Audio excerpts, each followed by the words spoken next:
Reliable 100% fiber internet, kaya ang sarap maging tambahay with Red Fiber.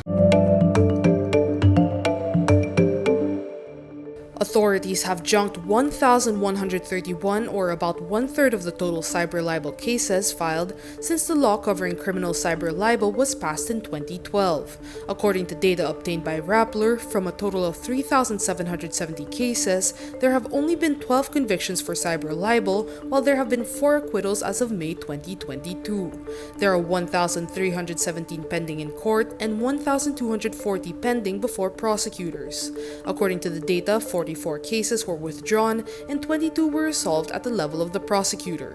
Of the 12 convicted for cyber libel in the Philippines, 3 are journalists. These include Rappler CEO and Nobel laureate Maria Ressa. In affirming the conviction of Ressa, the Court of Appeals further extended cyber libel's prescription to 15 years.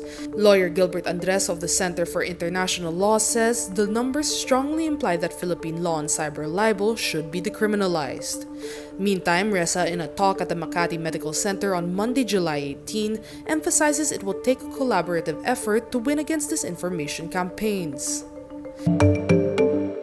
Senator Risa Hontiveros challenges the opposition to continue mobilizing and to challenge what she describes as ancient and pretentious modes of thought and doing. In a video message played during the State of the People address of the Freedom from Debt Coalition on Wednesday, July 20, the Philippine opposition leader also urges the opposition to lead, arguing there is no room for complacency among opposition forces. We must draw our energy from our agitation. We need to confront authority and ancient and pretentious modes of thought and doing. We need to learn by doing. We need to be bottom up. We need to be deeply empirical, always testing, always prospecting for new approaches, and always challenging each other. Hontiveros warns the public Ferdinand Marcos Jr.'s government already started downplaying the suffering of Filipinos amid the inflation and the huge debt left behind by Marcos's predecessor, Rodrigo Duterte. They will be resistant to information. They will implement top-down policies from their golden age. They will say that the situation is not really as bad as we portray it.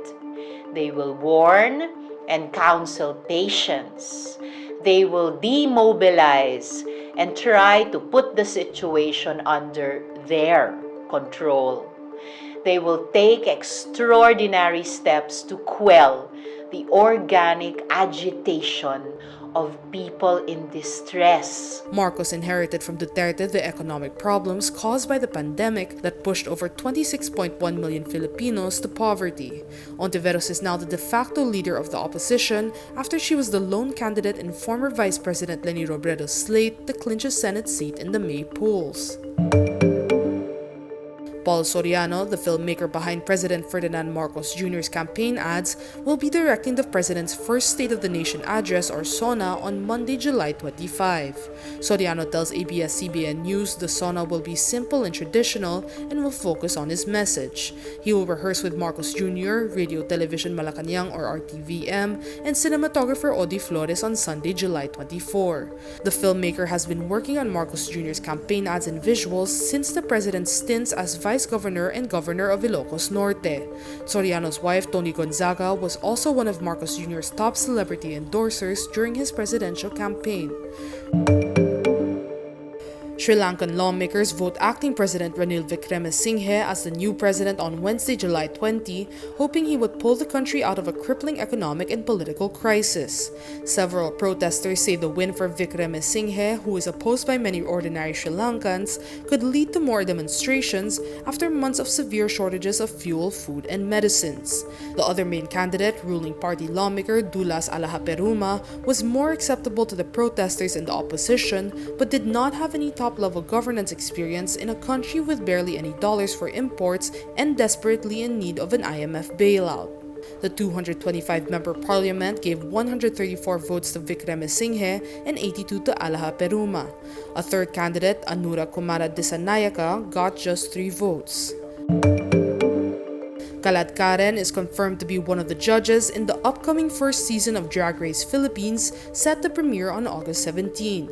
Known for impersonating broadcast journalist Karen Davila, Kaladkaren previously hosted talent shows such as The Voice and I Can See Your Voice. The other members of the judging panel are the show's host, actor and makeup transformation queen Paolo Ballesteros, and previously confirmed judge RuPaul's Drag Race alum Jiggly Caliente. The show will see 12 Filipino drag queens battle it out in various challenges to earn the title of the Philippines' next drag superstar. In addition to Discovery Plus and WOW Plus Presents, HBO Go will also be streaming the show.